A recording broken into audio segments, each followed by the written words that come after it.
Человек издавна стремился домашнить различных диких животных. В некоторых случаях это удавалось, как собаками, кошками и попугаями, но в других случаях мы получали полный провал. Мы перепробовали это делать со многими животными и продолжаем. Мы настойчивые. Своей чрезмерной уверенностью в своем превосходстве мы стараемся подчинить себе весь животный мир. Но это невозможно. Этот мир существовал миллионы лет до появления человека, и обуздать его может оказаться непосильной задачей даже для нас.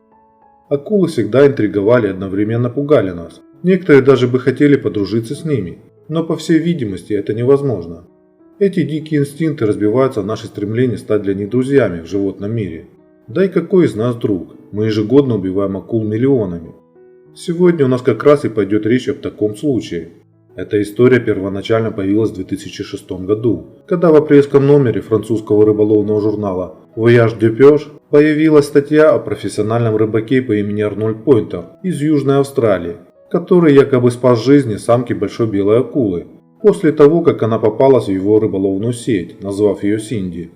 Пойнтер пояснял, что после этого у него появилась проблема. Почти 17-футовая акула не оставляла его одного в течение 2 лет, следуя за ним, куда бы он ни поплыл на лодке, отпугивая рыбу, которую Пойнтер пытался поймать. Видимо, акула видела в рыбаке друга и проявляла привязанность. Даже выпрыгивала в воздух только для того, чтобы почувствовать, как руки рыбака потирают ее бок. Пойнтер сообщал: как только я останавливаю лодку, она подплывает ко мне, переворачивается на спину и позволяет мне погладить ее живот и шею. Она хрюкает, вращает глазами и двигает плавниками вверх-вниз, радостно ударяя по воде. Но, как оказалось, эта история была первоапрельской шуткой и не раз была опровергнута различными специалистами по проверке фактов, в том числе Snopes и Truth or Fiction.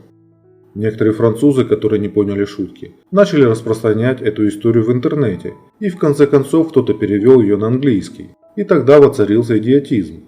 И даже сейчас этот миф продолжает лихорадить интернет, вызывая у людей недоумение и восхищение одновременно.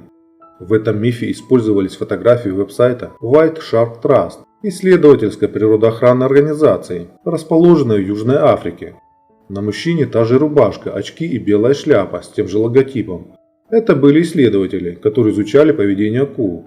Тогда они наблюдали 8 акул в течение часа, а после еще пару часов играли с 2 из этих акул. Было сделано несколько достаточно интересных фото, когда исследователи не могли устоять, чтобы не прикоснуться к таким громадным морским верзилам. Видимо, и сам факт прикосновения к большим белым акулам и послужил идеей создать миф, что с ними можно подружиться. На самом деле фото, использованные для иллюстрации, были созданы парой морских биологов, специализирующихся на акулах, Майклом Шоллом и Томасом Пескаком. Фотографии были взяты из коллекции фотографий, сделанных в самых разных контекстах, ни одна из которых не имела ничего общего с освобождением акулы из рыболовной сети австралийским рыбаком, и все они изображали одну и ту же акулу. Вот еще одна фотография из мифа, на которой видно, как за каяком следует огромная большая белая акула. Снимок также был сделан фотографом Томасом Пескаком у берегов Южной Африки. Пескак говорил, что когда фотография была впервые опубликована, она привлекла более 100 тысяч посетителей на мой сайт за 24 часа. По словам Пескака, многие думали, что фотография – это цифровая подделка, и на сегодняшний день существуют сотни веб-сайтов, которые спорят о ее подлинности. Фотография широко распространилась в интернете вместе с предположениями, что это фотошоп.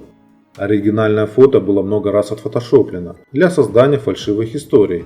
Например, после того, как ураган Айрин обрушился на Карибский остров Пуэрто-Рико в конце августа 2011 года и затопил многие улицы, акула с оригинальной фотографией использовалась в поддельном изображении, на котором большая белая акула плывет рядом с автомобилями.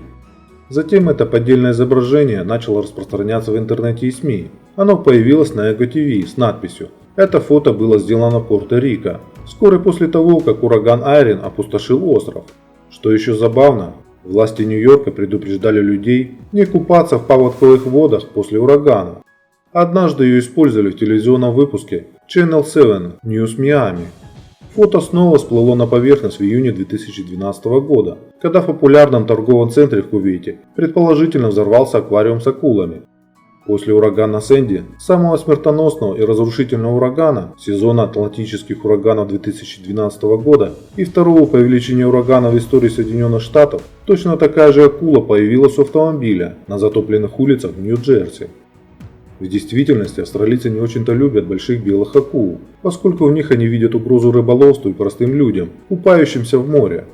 Согласно опросам, 25% австралийцев предлагают оградить морские пляжи от акул специальными сетями. 60% респондентов считают, что для этого стоит оградить лишь самые посещаемые пляжи. 15% же уверены в том, что вообще всех белых акул поблизости австралийских берегов стоит убить. Вот такой был этот миф о дружбе рыбака с большой белой акулой. Не поддавайтесь мифам. И даже если все выглядит почти логично, старайтесь развеять ваши подозрения простым поиском в интернете.